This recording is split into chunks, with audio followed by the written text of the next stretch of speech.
Kolkata rape और murder मामले में आरोपी संजय रॉय का आज जेल में पॉलीग्राफ टेस्ट किया जा रहा है। पॉलीग्राफ टेस्ट के लिए सीबीआई की टीम के साथ सीएफएसएल के एक्सपर्ट भी मौजूद हैं। सीबीआई की टीम सच जानने के लिए संजय रॉय से कई तरह के सवाल कर रही है और जानने की कोशिश कर रही है कि इस वारदात को लेकर आरोपी सच बोल रहा है या फिर झूठ। इससे पहले साइको टेस्ट भी उसका हो चुका है और अब पॉलीग्राफ टेस्ट जेल के अंदर ही हो रहा है। आरोपी संजय रॉय से सीबीआई सवाल कर रही है। ऐसे कई सवालों की लिस्ट बनाई गई है जिसके जरिए ये जानने की कोशिश होगी कि इस घटना में क्या कोई और भी शामिल था, इस घटना को आरोपी संजय रॉय ने किस तरीके से अंजाम दिया और उन्हीं तमाम सवालों के जवाब के आधार पर ये इन्वेस्टिगेशन जो है वो आगे बढ़ेगी।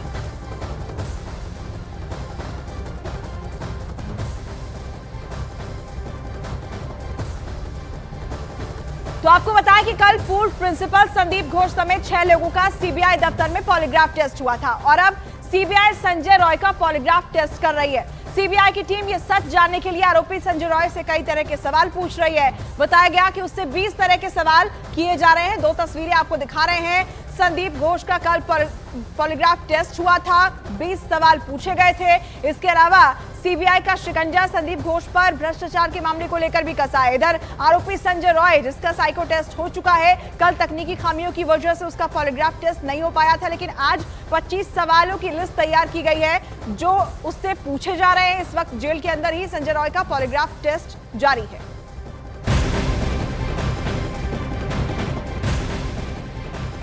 कोलकाता केस को लेकर आरजीकर अस्पताल के पूर्व प्रिंसिपल संदीप घोष पर सीबीआई का शिकंजा कसता जा रहा है। कल पॉलीग्राफ टेस्ट के बाद आज सीबीआई की टीम अस्पताल में भ्रष्टाचार के आरोपों की जांच को लेकर एक्टिव दिखी। सीबीआई की टीम सुबह सुबह ही संदीप घोष के घर पहुंच गई। इसके अलावा सीबीआई की टीम आरजीकर अस्पताल भी पहुंची और उनके पुराने दफ्तर में तहकीकात की। आज सुबह सुबह संदीप घोष के घर पर सीबीआई की टीम पहुंची। सुबह करीब 6:45 पर ही टीम पहुंच गई थी क्योंकि कल ही सीबीआई की तरफ से भ्रष्टाचार के मामले को लेकर केस दर्ज किया गया है और डॉक्टर रेप मर्डर मामले को लेकर संदीप घोष से कई घंटों की अब तक पूछताछ हो चुकी है, लेकिन उनके जवाबों से सीबीआई के अधिकारी संतुष्ट नहीं है। तो सीबीआई की एक टीम आरजीकर अस्पताल के पूर्व प्रिंसिपल संदीप घोष के घर पहुंची तो दूसरी टीम अस्पताल के फोरेंसिक अधिकारी देवाशीष सोम के घर पहुंची। सीबीआई की एक टीम आरजीकर अस्पताल भी पहुंची थी और अस्पताल में सर्च ऑपरेशन किया। टीम ने एडिशनल ब्लॉक में भी सर्च ऑपरेशन किया जहां संदीप घोष का दफ्तर था। इसके अलावा सीबीआई की टीम अस्पताल से जुड़े लोगों के घर पर भी पहुंची है। सीबीआई की टीम कोलकाता में ही 15 ठिकानों पर सर्च ऑपरेशन में जुटी हुई है। ये 3 तस्वीरें से जुड़ी हुई आपको दिखा रहे हैं। संदीप घोष के घर तो सीबीआई की टीम पहुंची थी। इसके अलावा अस्पताल के और भी कई अधिकारी, उनके ऊपर भी सीबीआई का शिकंजा कसता जा रहा है। आरजीकर अस्पताल में जाकर भी छानबीन की गई है। सीबीआई के रडार पर आरोपी संजय रॉय, पूर्व प्रिंसिपल संदीप घोष के अलावा अस्पताल के 4 डॉक्टर भी हैं। ये 4 डॉक्टर वारदात वाले वक्त अस्पताल में ही मौजूद थे और इसलिए सवाल उठ रहे हैं कि 4 डॉक्टरों में से क्या किसी एक ने भी सेमिनार हॉल में उस रात क्या हुआ ये नहीं जान पाए। सीबीआई 4 डॉक्टरों और 2 स्टाफ से यही समझने की कोशिश कर रही है, इसलिए झूठ पकड़ने वाली मशीन का भी इस्तेमाल किया गया।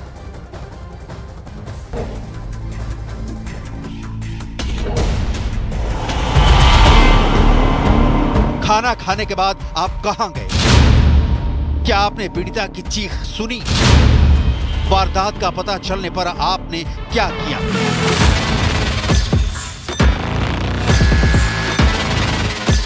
सवाल है कि पीड़िता को आखिरी बार जिंदा देखने वाले 4 डॉक्टरों के पॉलीग्राफ टेस्ट से सीबीआई को क्या हासिल हो सकता है और उससे भी बड़ा सवाल है कि सीबीआई के सामने ऐसी कौन सी चुनौती आ गई है जिसके चलते उसे 1-2 नहीं बल्कि 7 लोगों के पॉलीग्राफ टेस्ट कराने की जरूरत पड़ गई। इस वारदात के अगले दिन कोलकाता पुलिस ने संजय रॉय को गिरफ्तार किया था। कोलकाता पुलिस संजय रॉय की गिरफ्तारी के बाद इस मामले को जितना ओपन एंड शट मान रही थी, सीबीआई को ऐसा नहीं लगता है। कोलकाता पुलिस की नजर में मुख्य आरोपी संजय रॉय है, लेकिन सीबीआई असली कातिल तक पहुंचने के लिए 7 किरदारों का पॉलीग्राफ टेस्ट करा रही है। बता दें कि कोलकाता पुलिस ने सेमिनार हॉल में मिले ब्लूटूथ के जरिए अगले दिन संजय रॉय को गिरफ्तार किया था। असल में सीबीआई के सामने सबसे बड़ी चुनौती यह है कि सीबीआई उन्हीं सबूतों पर जांच करने के लिए मजबूर है जो कलकत्ता पुलिस से सीबीआई को मिले हैं। जैसे कलकत्ता पुलिस द्वारा लिया गया पीड़िता का डीएनए सैंपल। सीबीआई की एंट्री से पहले पीड़िता की बॉडी का पोस्टमार्टम हुआ और बाद में अंतिम संस्कार भी कर दिया गया। इस वजह से अब दोबारा सैंपल नहीं लिया जा सकता। सीबीआई के पास न बॉडी है न ही स्पॉट पर मौजूद पूरे साक्ष्य। मौका वारदात पर एक से ज्यादा लोगों के फुटप्रिंट्स भी जांच में अड़चन पैदा कर रहे हैं। जाहिर है टेक्निकल सबूत जुटाने में भी सीबीआई को दिक्कतें आ रही हैं। मतलब सवाल घूम फिर कर वहीं पहुंच जाता है कि क्या आरोपी संजय राय ही कातिल है या कातिल कोई और है। क्या कत्ल एक से ज्यादा लोगों ने मिलकर किया या कत्ल संजय रॉय ने किया और सबूत किसी और ने मिटाए। क्या कोलकाता पुलिस की थ्योरी सीबीआई के गले नहीं उतर रही। सीबीआई की टीम ने मौका वारदात का कई बार मुआयना किया। यहां तक कि मौका वारदात की 3D मैपिंग भी की गई ताकि कोई सबूत सीबीआई के हाथ लग पाए। सीबीआई सेमिनार हॉल में छुपे अदृश्य सबूतों को जुटाने की भी कोशिश कर रही है। पॉलीग्राफ टेस्ट की डिटेल आपको भी जरूर जाननी चाहिए, क्योंकि झूठ पकड़ने वाली ये मशीन आखिर कितना झूठ पकड़ पाती है और कैसे पकड़ती है। सबसे पहले जानिए कि क्या होता है पॉलीग्राफी टेस्ट। पॉलीग्राफ एक मशीन है जिसमें व्यक्ति से अटैच किए गए सेंसर से मिलने वाले सिग्नल को एक मूविंग पेपर पर रिकॉर्ड किया जाता है। इसमें व्यक्ति के शरीर पर 6 सेंसर्स अटैच किए जाते हैं। अब जानिए कि क्यों करवाया जाता है पॉलीग्राफी टेस्ट। जब आरोपी या संदिग्ध पूछताछ में कुछ छिपाने की कोशिश करता है या अपना बयान बार बार बदल देता है। किसका लिया जाता है पॉलीग्राफी टेस्ट। अदालत की परमिशन और संदिग्ध की सहमति से जांच एजेंसी कर सकती है टेस्ट। कैसे काम करता है पॉलीग्राफी मशीन। मशीन इन्हें रिकॉर्ड करता है। सांस लेने की गति, व्यक्ति का पल्स, व्यक्ति का ब्लड प्रेशर, व्यक्ति का पसीना, हाथ पैर का मूवमेंट। कोलकाता केस इसलिए भी उलझ गया है कि जिस आरोपी संजय रॉय को कलकत्ता पुलिस ने गिरफ्तार किया उसका कहना है कि वो निर्दोष है, उसे फंसाया जा रहा है। संजय रॉय की वकील का कहना है कि वो पॉलीग्राफी टेस्ट के लिए इसीलिए तैयार हुआ क्योंकि सच सामने आ सके। लेकिन सवाल है कि क्या संजय सच बोल रहा है। संजय के दोस्त ने उसके व्यवहार को लेकर जो कहा उसे बहुत ध्यान से सुनने की जरूरत है।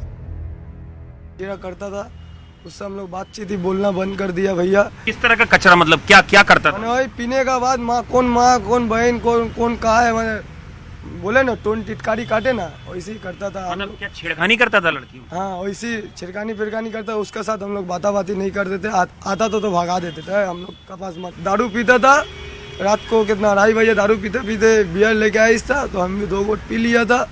बस वही लेके वहाँ कौन जा रहा था छिड़कानी किया। मेरा क्या कर रहे, बोला हम पिलाया हम खिलाया थे हम ही को। उसके बारे में ये भी बहुत कहानियां चल रही हैं कि ये रेड लाइट एरिया बहुत जाता था यहाँ का और ये गंदे वीडियो देखता था।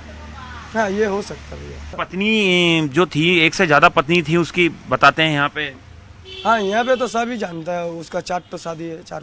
कोलकाता केस की जांच कहीं उलझकर दम ना तोड़ दे, इसलिए सीबीआई कोई कोर कसर नहीं छोड़ना चाहती है। सीबीआई हर एक उस तकनीक का इस्तेमाल कर रही है ताकि इस मर्डर मिस्ट्री से पर्दा उठाया जाए। लेकिन इस तरह से इस घटना और इस वारदात ने कोलकाता ही नहीं बल्कि पूरे देश में आक्रोश की लहर दौड़ा दी है और हर तरफ दरिंदे के लिए फांसी और बेटियों के लिए इंसाफ की मांग की जा रही है। Sealdah court, Calcutta high court, supreme court जिसने स्वतः संज्ञान लिया, सबकी नजरें सीबीआई जांच पर टिकी हैं। सीबीआई कोर्ट में यह क्लियर कर चुकी है कि साक्ष्यों के साथ छेड़छाड़ किया गया। लिहाजा अब सवाल है कि क्या कोलकाता केस का सच देश के सामने आ पाएगा या लंबी जांच तारीख पर तारीख वाले फैसले में उलझकर कुछ भी मुकम्मल पता नहीं चल पाएगा। क्योंकि इंसाफ में देरी का एक मतलब ये भी होता है इंसाफ का नहीं मिलना। कोलकाता रेप और मर्डर मामले में देश भर में लोगों में गुस्सा देखने को मिल रहा है। कोलकाता के रेड लाइट एरिया सोनागाशी में महिलाओं ने आरोपी के खिलाफ सख्त एक्शन लेने की सरकार से मांग की है। न्यूज 18 इंडिया की टीम को सोनागाशी की महिलाओं ने जो कुछ बताया वो चौंकाने वाला है। ये रिपोर्ट दिखाते हैं आपको।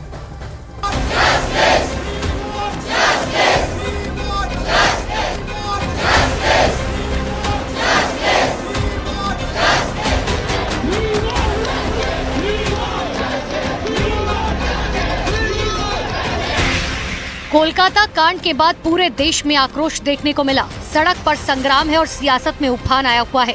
ममता सरकार के खिलाफ विपक्ष ने मोर्चा खोला हुआ है। कोलकाता में रात के अंधेरे में क्रूरता की सारी हदों को पार किया गया। एक बेटी की अस्मत को पांव तले कुचला गया। उसी कोलकाता का एक इलाका है सोनागाछी, जहां हर रोज संजय रॉय जाया करता था। वारदात वाली रात भी वो सेक्स वर्कर के इसी इलाके में गया था और वहां से लौटने के बाद उसने घटना को अंजाम दिया। यहाँ की तमाम सेक्स वर्कर के अंदर आरजीकर मेडिकल कॉलेज में हुई घटना को लेकर गुस्सा है। इसका तो सजा तो मिलना चाहिए। कहीं हम लोग जस्टिस मांग रहे हैं। हम एक लड़की हो के, हम एक यौनकर्मी हैं, लेकिन फिर भी एक लड़की हो के एक लड़की का उसको जैसे हरकत किए है उसका साथ में जैसे कड़ा से कड़ा सजा उसका भी दर्द होना चाहिए। ऐसे जैसे वो लोग किया है लड़की के साथ, तो उसका साथ में भी ऐसा घटना घटना चाहिए। सीबीआई की टीम चेतला इलाके में खोजबीन के लिए गई थी। जानकारी के मुताबिक संजय रॉय अक्सर इस इलाके में आता जाता था। सेक्स वर्कर का कहना है कि बेशक वो इस इलाके में आता जाता रहा है, लेकिन किसी को इस बारे में जानकारी नहीं है कि वो कौन है, कहाँ रहता है, क्या करता है। हम लोग तो जस्टिस चाहिए। एक लड़की होके जो हम लोगों का भी, हम लोग ये रेड लाइट एरिया में है, लेकिन हम लोगों का भी मतलब ये घटना का बाद जो हम लोग खुद ही डर से हम लोग जी रहे हैं। जो हम लोगों का भी सेफ्टी चाहिए, हम लोगों का भी ऐसा चाहिए जो हम लोग सुरक्षित, मतलब कौन इंसान कैसा है, किस टाइम मेरा ऊपर भी हानि आ सकता है, हम लोग तो कोई किसी को नहीं पता है। इतना ही नहीं, जिस दिन से कोलकाता कांड सुर्खियों में आया और सोनागाछी से संजय रॉय की कड़ियां जुड़ी, तब से यहाँ हर बार पुलिस और सीबीआई के लोग आ रखे हैं। इससे उनकी परेशानी बढ़ गई है। उनका मानना है कि कोलकाता रेप और मर्डर मामले की वजह से लोगों में डर बैठ गया है और वो यहाँ आने से कतरा रखे हैं।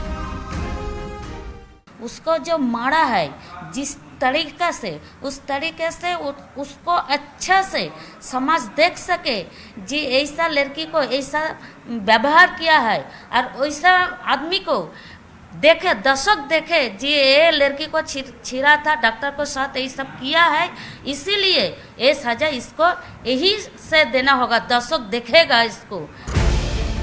सोनागाछी के सेक्स वर्कर्स का कहना है कि उन्हें किसी के मन की खबर नहीं होती।